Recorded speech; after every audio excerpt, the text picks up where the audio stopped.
Good afternoon everybody. तो आज का हम जो पाठ देखने वाले हैं उस पाठ का नाम है जूलिया। 5 नंबर का पाठ है। पहली इकाई में से 5 नंबर का पाठ है। मेरे ख्याल से 2 पद्य पंक्ति हो गया है। तो आज हम जूलिया ये पाठ देखने वाले हैं। जूलिया है एक्चुअली जो है वो है एकांकिका है। एकांकिका यानी समस्या हो एक छोटा सा नाटक रहता है। जिस प्रकार से गैदरिंग में हम क्या करते हैं, प्रेजेंट करते हैं, तो उसी प्रकार का एक नाटक यहाँ दिया गया है। और इस नाटक से कुछ ना कुछ देने का प्रयास होता है, कुछ ना कुछ सुझाव देने का प्रयास होता है। तो यहाँ एक अंतोन चेखव की यह नाटिका दी है। यह जो लेखक है वो एक्चुअली रशियन है। रशिया मालूम है आपको, भारत की उत्तर दिशा में विश्व का सबसे बड़ा देश सोवियत यूनियन रशिया जिसको कहा जाता है। तो वहाँ के एक जो लेखक है उनका यह पाठ जो है वो हिंदी में अनुवाद करके आपके सामने यह एकांकिका रखी गई है। तो इस पाठ में लेखक यह कहना चाहते हैं कि अपने अधिकारों के प्रति हमें क्या रहना चाहिए, हमेशा सजग रहना चाहिए। बराबर जो आपका हक बनता है उस हक को कभी आप छोड़ना नहीं चाहिए। यही इस पाठ में क्या किया है, एकांकिका के माध्यम से कहने का प्रयास लेखक ने किया है। ज्यादा देर न करते हुए हम आगे चलते हैं। इनका परिचय, इनका जन्म हुआ है 29 जनवरी 1860 में तगान रूस। मृत्यु हुई है 15 जुलाई 1904। परिचय, महान रूसी साहित्यकार अंतोन चेखव प्रसिद्ध कथाकार और नाटककार थे। उनकी कहानियों में समाज की कुरीतियों का व्यंग्यात्मक चित्रण किया गया है। यानी एक समाज में स्थित छोटी मोटी समस्याओं पर उन्होंने क्या किया है, व्यंग्य रूप में कहानियां लिखने का प्रयास किया है। समाज का प्रबोधन करने का प्रयास इन्होंने इस कहानी के माध्यम से किया गया है। इनकी प्रमुख कृतियां है the dreary story, the wife उपन्यास, Anna on neck, the bad business, the bird market, old age, Grisha आदि कहानियां इनकी है। इना इवानोन, द चेरी आर्चर आदि नाटक है। गद्य संबंधी क्या कहते हैं देखो कि एकांकिका, इसका आकार छोटा होने के कारण इसमें एक ही कथा होती है। इसकी कथा व संवाद आदि से अंत तक रोचक और आकर्षक होते हैं। दस्यु के एकांकिका में रचनाकार ने दब्बूपन को त्याग कर अपने अधिकार न्याय के लिए सजग रहने के लिए कहा है। यानी क्या है, समाज में 2 वर्ग होते हैं, एक अमीर वर्ग होता है, एक गरीब वर्ग होता है, एक मालिक और नौकर का वर्ग होता है। लेकिन बहुत बार ऐसा किया जाता है कि नौकरों की असहायता का फायदा क्या उठाते हैं, मालिक लोग उठाते हैं। उनसे भरपूर काम करवाते हैं लेकिन उनका वेतन जो है वो समय पर नहीं देते, या उस वेतन में तरह तरह के कारण बताकर क्या करते हैं, वेतन को काट देते हैं। तो इसी बात को यहाँ इस एकांकिका के माध्यम से आपके सामने रखने का प्रयास लेखक ने किया है। तो चलो एकांकिका देखते हैं। एकांकिका में गवर्नेंस यानी सेविका, गवर्नेंस यानी क्या, बच्चों का पालन पोषण करने वाली, बड़े घर में पालन पोषण करने वाली, उनकी पढ़ाई लिखाई, उनका खाना पीना, यानी उनका ध्यान रखने वाली जो लेडीज होती है, जो स्त्री होती है, उसको गवर्नेंस बोलते हैं। तो उसका यहाँ क्या किया गया है, उसकी व्यवस्था का यहाँ चित्रण आपके सामने किया गया है। तो चलिए देखते हैं, शुरुआत करते हैं। एक संवादात्मक कहानी है या संवाद लिखे हैं। जूलिया के बीच और उसके मालिक के बीच की जो संवाद है वहां यहाँ दिए है। तो जूलिया कहती है, देखो दबे स्वर में, आवाज नीचे में, आपने मुझे बुलाया था मालिक। यानी क्या, मालिक के सामने जाते वक्त नौकर बड़े आवाज में नहीं बोलता है। तो उसी प्रकार यह भी बोलती है कि मालिक आपने बुलाया। तो गृहस्वामी, हाँ बैठ जाओ जूलिया, खड़ी मत रहो। जूलिया तुम बैठ जाओ, खड़ी मत रहो। उनका मालिक, गृहस्वामी यानी मालिक। जूलिया बैठती हुई शुक्रिया धन्यवाद देती है और बैठती है। गृहस्वामी, जूलिया मैं तुम्हारी तनख्वाह का हिसाब करना चाहता हूँ। मेरे ख्याल से तुम्हें पैसों की जरूरत होगी और जितना मैं तुम्हें जान सका हूँ, मुझे लगता है कि तुम अपने आप पैसे भी नहीं मांगोगी, इसलिए मैं खुद ही तुम्हें पैसे देना चाहता हूँ। हाँ तो तुम्हारी तनख्वाह 30 रुपये महीना तय हो चुकी थी ना।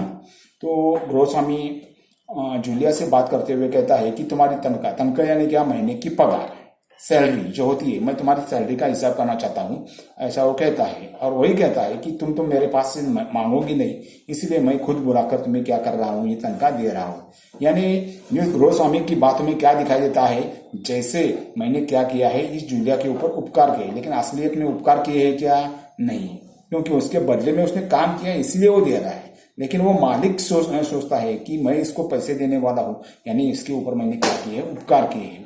तो वो बेचारी कुछ बोलती नहीं और विनती हुई स्वर में बोलती है। जूलिया कहती है, विनती स्वर यानी विनती भी करते हुए, रिक्वेस्ट करते हुए बोलती है, नहीं मालिक 40 रूबल। तो वो कहता है कि तुम्हारे पगार तो हमें 30 रूबल। रूबल यानी क्या कि रूस की जिस प्रकार से भारत में रुपयों का चलन होता है, तो उसी प्रकार रूस का जो चलन है वो कौन सा है, रूबल। तो महीने की सैलरी फिक्स कितनी, वो कहता है कि 30 रुपए फिक्स की थी, लेकिन जूलिया कहती है, बिनती हुई कहती नहीं मालिक 40 रुपए थी। यानी वो कहती है कि 40 रुपए मेरी पगार आपने तय की थी, लेकिन आपने क्या 30 रुपए बोल रहे हैं, ऐसा कहने का मतलब है। गृहस्वामी, तो गृहस्वामी और जरा डरते हुए, नहीं भाई 30, ये देखो डायरी, पन्ने पलटते हुए डायरी दिखाता है, पन्ने दिखाता है और कहता है कि मैंने क्या कर दिया है, उसमें नोट करके लिखा है, मैं बच्चों की देखभाल और उन्हें पढ़ाने वाली गवर्नेंस को 30 रुपये महीना देता हूँ। मैं बच्चों को पढ़ाने वाली जो गवर्नेंस होती है, उसका ख्याल रखने वाली जो गवर्नेंस होती है, उनको मैं 30 रुपया ही देती हूँ। यानी बातचीत कदाचित 40 रुपए की हो गई थी, लेकिन यह दबाव डालकर क्या कर रहा है, उसकी पगार कम करने की कोशिश इसका मालिक करता हुआ दिखाई दे रहा है। तो तुम्हें हमारे यहाँ काम करते हुए 2 महीने हो चुके हैं, तो तुम्हें हमारे यहाँ काम करते हुए कितने हुए, 2 महीने हो चुकी है। तो जूलिया दबे स्वर में, ऊंची आवाज न करते हुए दबे स्वर में, नहीं जी, जी नहीं, 2 महीने 5 दिन। तो एक्चुअली में कितनी सर्विस हो गई है, 2 महीने और 5 दिनों तक उसने काम किया है, लेकिन मालिक कहता है 2 महीने यानी 60 दिनों का ही पगार वो देने वाला है। तो चलो देखते हैं आगे। गृहस्वामी, क्या कर रही हो जूलिया, ठीक 2 महीने हो गए भाई, मैंने डायरी में सब नोट करके लिखा है। यानी यहाँ क्या दिखाई दे रहा है कि मालिक जो बोलता है, मालिक जो लिखा है वो क्या है, सही है। नौकर क्या बोलता है, उसने क्या किया, उसका मालिक से कुछ लेना, मालिक को कुछ लेना देना नहीं है। वो दबाव डालकर वो कहता है कि मैंने डायरी के पन्ने में क्या किया है, देखो मैंने यहाँ सब लिख कर रखा हुआ है। यानी अपनी ही बात क्या करता है, बढ़ाने की कोशिश करता है। तो 2 महीने बनते हैं, हाँ 60 रुपए, लेकिन 60 रुपए तभी बनते हैं जब महीने में तुमने एक भी दिन छुट्टी न ली है, न ली हो। तुमने इतवार को छुट्टी मनाई है, उस दिन तुमने कोई काम नहीं किया, सिर्फ कोयला को घुमाने के लिए ले गई हो। और ये तो तुम भी मानोगे कि बच्चे को घुमाने के लिए ले जाना कोई काम नहीं होता। इसके अलावा तुमने 3 छुट्टियां और ली है, ठीक है ना।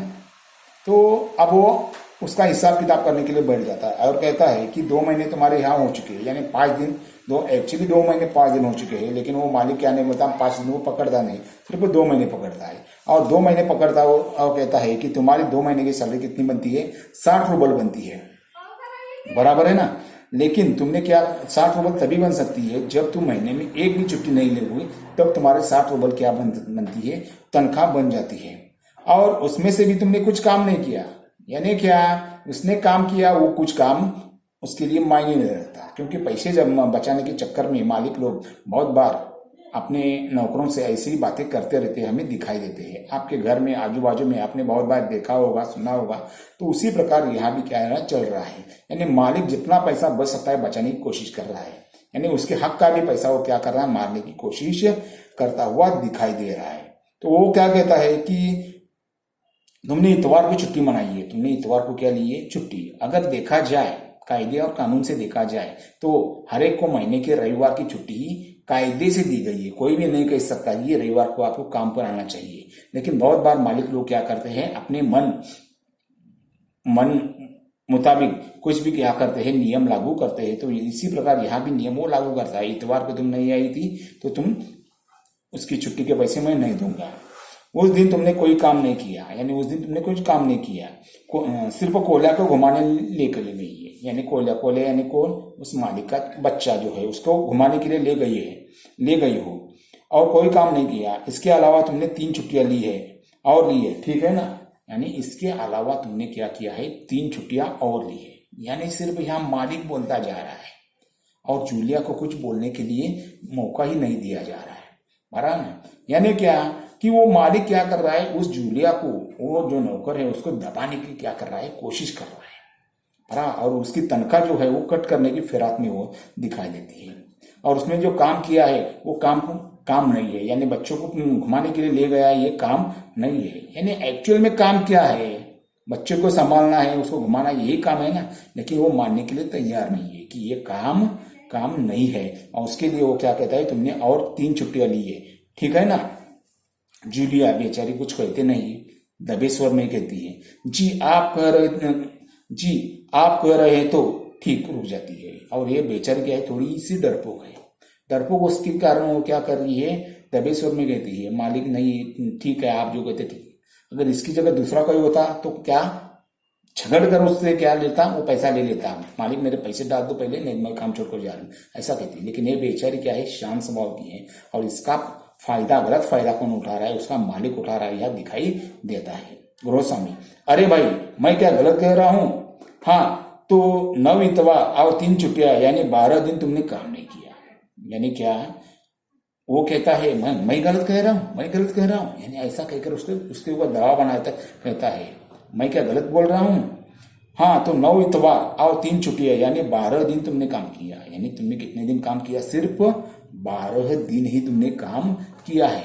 यानी क्या, ये मालिक लोग जो होते हैं वो जितना काट सके उतना पैसा काटने की कोशिश करते हैं, और तरह तरह की कुछ फालतू चीजें भी उसमें जोड़ देते हैं। तूने ऐसा किया इसके लिए पगार कट, तूने वैसा किया इसके लिए पगार कट, तू आया नहीं था इसके लिए पगार कट, तू देर से आया इसके लिए पगार कट, तू जल्दी गया इसलिए पगार कट, यानी तरह तरह आज की समाज में हमें दिखाई देता है। तो उसी प्रकार यह भी कहता है कि 9 इतवार और 3 छुट्टियां यानी 12 दिन तुमने काम नहीं किया, यानी 12 दिनों का वो पगार ही नहीं देना चाहता। 12 दिन यानी लगभग आधा महीना, यानी देख लो, एक तो 40 रुपये उसकी पगार तय की गई थी, 40 रुपये में से वो कहता है 30 रुपये ही दूंगा, और 30 रुपये में से ही वो 12 दिन और कट कर रहा है, यानी इसको, इस बेचारी गरीब को क्या मिलने वाला है, इसकी तरफ वो मालिक देखता है क्या? बिल्कुल भी नहीं देखता है, बराबर ना। तो चलो आगे देखते हैं। यानी तुम्हारे 12 रुपये कट गए, उदय कोहलिया 4 दिन बीमार रहा और तुमने सिर्फ वन्या को ही पढ़ाया। पिछले हफ्ते शायद 3 दिन दांतों में दर्द रहा और मेरी पत्नी ने तुम्हें दोपहर बाद छुट्टी दे दी थी, और 12 और 7 19 नागे तो हाँ भाई, घटाओ 60 में से 19 कितने रहते हैं? 41 रुपये, ठीक है ना। यानी तरह तरह के फालतू के कारण यहाँ मालिक क्या कर रहा है, बता रहा है, क्योंकि वो बेचारी सुनने वाली है इसलिए वो बता रहा है। अगर झगड़ालू सामने वाला होता तो मालिक की भी हिम्मत नहीं होती कि इसके पैसे कट किए जाए, लेकिन वो क्या कर रहा है, कट कर रहा है, और बताता है कि उधर कोयला 4 दिन बीमार रहा, कोयला यानी उसका बच्चा जो 4 दिन बीमार था। अब इसमें इसकी कुछ गलती है क्या? नहीं है, फिर भी वो कार फालतू की कुछ ही बता रहा है कि 4 दिन बीमार रहा और तुमने वन्या को ही पढ़ाया, सिर्फ तुमने क्या किया, वन्या यानी दूसरा बेटे को ही सिर्फ मेरे पढ़ाया है, पहले बेटे को मैंने पढ़ाया नहीं है, और वो भी शायद 3 दिन दांतों से दर्द कर रहा था, इसलिए मेरी पत्नी ने तुम्हें क्या किया था, दोपहर बाद छुट्टी दी थी, तो इसके लिए मैं उसका भी पैसा क्या कर लूंगा, तुमसे काट लूंगा। और उसमें से वो कहता है कि घटाओ 60 में से 19 कितने रहते हैं? 41, यानी 41 रुपये मैं तुम्हें क्या कर दूंगा, इतनी पगार तुम्हें बचती है। यानी असलियत में उसकी पगार कितनी होनी चाहिए थी? 2 महीने की 80 रुपये और 5 दिन काम का, यानी लगभग 84 रुपये से उसके होने चाहिए थी, लेकिन वो पगार आई कितने? 60 रुपये। 60 रुपये में से कट कर वो कितने? 41 रुपये, यानी 41 रुपये उसकी पगार तक आ चुकी है। यानी कितना काटछाट करती है, यानी पगार छोड़ इतनी सी है, उतना सा भी उतना क्या करता है, कट करता हुआ जा रहा है। यानी मनुष्य की अगर नियत साफ नहीं होगी तो वो किसी भी का भी कल्याण नहीं हो सकता है। यानी इतना बड़ा मालिक होकर भी इन छोटी छोटी बातों में उसके पगार काट रहा है, तो यह हमें देखना जरूरी है। जूलिया रोआंसी हो जाती है, रोते स्वर में बेचारी, उसके आंखें भर आ जाती है और बेचारी को कुछ बोलती नहीं है, और इसका ही फायदा ये मालिक उठा रहा है, और कहती है वो कि जी हाँ, मालिक के सामने वो कुछ बोलती नहीं। गृहस्वामी डायरी के पन्ने उलटते हुए, हाँ याद आया, 1 जनवरी के तुमने चाय की प्लेट और प्याली तोड़ी थी। तो हाँ, पन्ने उलटता हुआ, ऐसा पन्ने उलटते हुआ, डायरी में कुछ लिखा या नहीं मालूम नहीं है, क्योंकि वो जूलिया तो मालिक की डायरी देख नहीं सकती और देखने की कोशिश भी नहीं करेगी। तो उस पर रोब झाड़ता हुआ क्या कहता है कि 1 जनवरी को तुमने चाय की प्लेट क्या कर दी थी, प्याली तोड़ दी थी। प्याली बहुत कीमती थी, मगर मेरे भाग्य में तो हमेशा नुकसान उठाना है। यानी यहाँ जो मालिक है इसके पास इतना पैसा है, फिर भी क्या कर रहा है, वो रोता जा रहा है और कहता है कि तुमने एक चाय की प्याली तोड़ दी और वो कीमती थी, और मुझे उसके कारण क्या हो रहा है, नुकसान उठाना ही पड़ रहा है।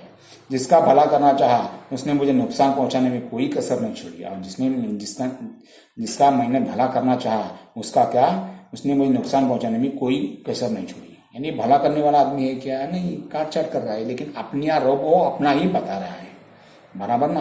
यानी अपनी खुशामद, अपनी तारीफ को खुद ही करता जा रहा है। हाँ तो मैं पहले के 2 रुपये काटूंगा, अब देखो उस दिन तुमने ध्यान नहीं दिया और वहां किसी टहनी की खरोच लगने से बच्चे की जैकेट फट गई। और एक फालतू कारण बताते हुए कहता है कि तुमने ध्यान नहीं दिया और बच्चे टहनी यानी फांदी, पेड़ की टहनी होती है ना, वो लगने से, उसकी खरोच लगने से मेरे बच्चे की जैकेट फट गई। 10 रुपए उसके गए, अब 10 रुपए उसके ही गए। इसी तरह तुम्हारी लापरवाही की वजह से घर की सफाई काम करने वाली नौकरानी मारिया ने वन्या के लिए नई जुताई चुरा ली है। रुक कर तुम मेरी बात सुन रही हो या नहीं? यानी घर पे अभी बाकी चीजें होती है उससे कुछ इसका संबंध नहीं है। एक्चुअली उसका संबंध क्या है, बच्चों को संभालना है। चीजें टूटती है फूटती है इसके बारे में इसको कुछ लेना देना नहीं है, लेकिन इसकी जिम्मेदारी भी वो क्या कर रहा है, जूलिया के ऊपर, बेचारी के ऊपर थोप रहा है। और जूलिया भी क्या कर रही है, सुनती जा रही है। तो कहने का तात्पर्य है कि अन्याय करने वाला तो गलत है ही, लेकिन अन्याय सहने वाला भी उससे ज्यादा गलत है। क्योंकि अन्याय अगर आप सहते रहोगे तो अन्याय करने वालों की ताकत और क्या, हिम्मत और क्या हो जाती है, बढ़ जाती है, वो और अन्याय करता है। तो इसी बात को क्या कहता है लेखक, इसको ही दब्बूपन कहते हैं। दब्बूपन यानी क्या, पड़ा रहता है, इसका कुछ मतलब नहीं, कुछ नहीं, ऐसी चीजें जो होती है दब्बू। तो हमें जीवन में ऐसे दब्बू बनकर रहना चाहिए, ऐसा लेखक का कहना है। और यहाँ गृहस्वामी जो है वो बात बात पर उसको रौब झाड़ कर, उसका प्रेशर डालकर उसके पैसे कट करने की कोशिश कर रहा है। तो अभी हम इस पार्ट में 15 मिनट 16 मिनट हो गए हैं, तो इस वीडियो को हम यही रोकते हैं और बाद में मैं दूसरा वीडियो क्या कर दूंगा, मैं अगला अपडेट कर दूंगा। ओके, थैंक यू, धन्यवाद।